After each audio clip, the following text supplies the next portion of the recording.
Môre geliefde, welkom op hierdie winderige Dinsdagoggend. Vanoggend lees ons in Matteus 5 dat ons volgelinge is van die vredevors. Kom ons lees hierdie 9de vers saam. Gelukkig is die vredemakers, want hulle sal kinders van God genoem word. Dikwels hoor ons nie hierdie volgende, veral by ons mans: ek is nie bang vir moeilikheid nie. Soos 'n frisgeboude jong polisieman eendag gesê het, moeilikheid is my besigheid. Ons man skrik nie vir konflik nie. Ons vat dit en hanteer dit soos dit kom. Om die waarheid te sê, kan ons dalk sê ons veroorsaak dit, dalk van tyd tot tyd. In Jesaja 9 lees ons die profesie oor die Messias wat sou kom.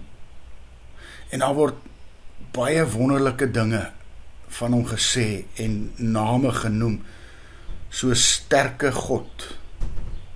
Maar ons kan ek help om vanoggend te dink, dat ek dink die naam wat seker die wonderlikste by Jesus pas, kom ons praat dalk van soos 'n handskoen pas, die van vredevors is nie.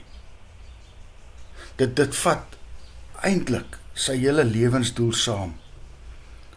Hy kom vrede maak tussen ons en God, sodat ons God se kinders kan wees. En ook het hy kom vrede maak, en dit moet ons nooit vergeet nie, tussen my en jou, tussen mense. En dat hy ons ook met mekaar versoen.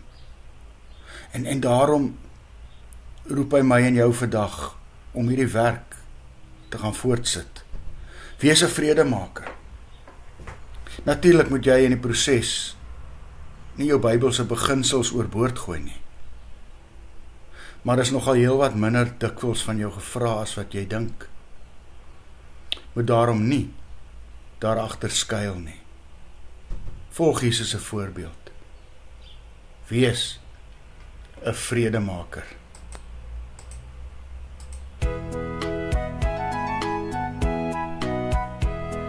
Laat ons skyn vir Jesus met 'n helder glans, skitter soos die sterre aan die hemeltrans. In die donker wêreld skyn dan skyn jy in jou klein hoekie en ek en my. Laat ons skyn vir Jesus waar ons gaan of kom. As ons lig verduister, rig die oog op hom. Uit die hemel sien hy op ons neer. Laat ons skyn vir Jesus, slegs tot sy eer. Here Jesus, help my weer eens om myself te vergeet en 'n vredemaker te wees, oral waar ek kom. Soos U self vrede tussen my en God bewerk het. Amen. Mag jy saam met my geliefde 'n lieflike dag hê.